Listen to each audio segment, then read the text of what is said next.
good afternoon, and good evening, wherever in the world you are. Welcome back to the Edify channel, where Jesus is the name and edification is the game. Okay, that sounded corny, and I won't use that again, I promise. But welcome, nevertheless, and let's get right into answering the question posed at the end of yesterday's episode. If homosexual activity is a sin, then why didn't Jesus talk about it? All I can say is that those who use Jesus Christ as an excuse to sin are simply either ignorant or the Christians they talk to are. Often, when debating a practicing homosexual or LGBTQ ally, the Christian will find himself backed into a corner with gotcha questions.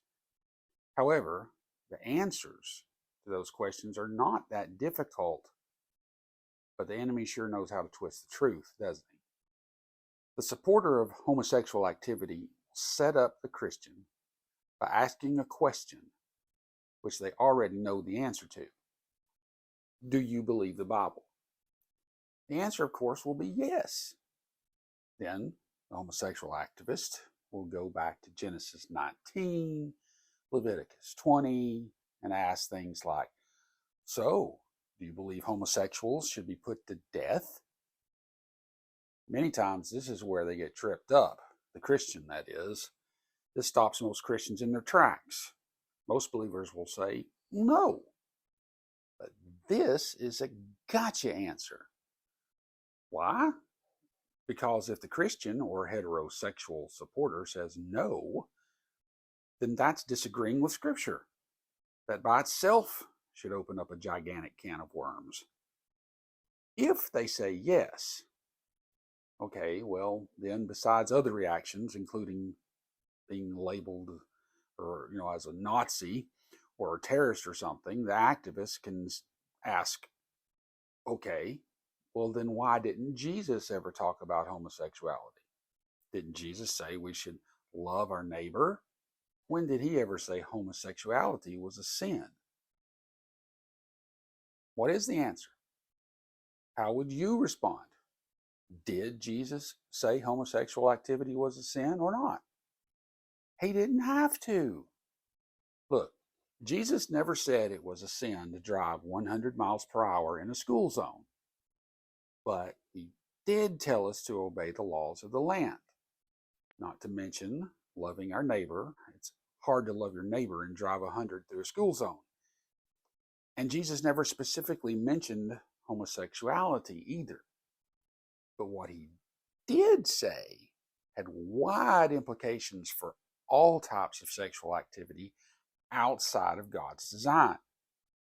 And what is that design? God created male and female, nothing in between, nothing flexible, nothing fluid.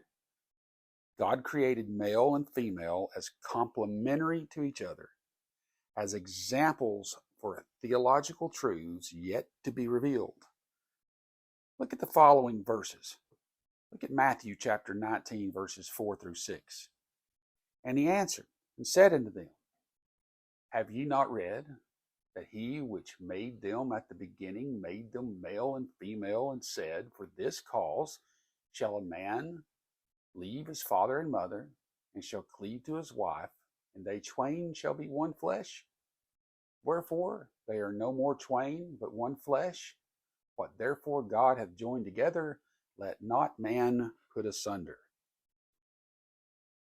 Even though our culture wants to shame and intimidate, even scare us into affirming same-sex relationships, Jesus never did. All he ever affirmed was the example set in creation. All other sexual activity, whether gay or not, and this only barely scratches the surface of the transgender debate. If sex is had outside the bond of marriage between a male and a female, it is either fornication or adultery, both of which are clearly sin. And what about those who are the same sex and married? Are their unions outside of the boundaries set by God?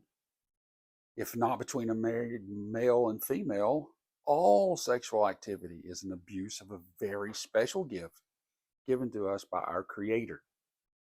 This truth applies equally to both the homosexual and the heterosexual.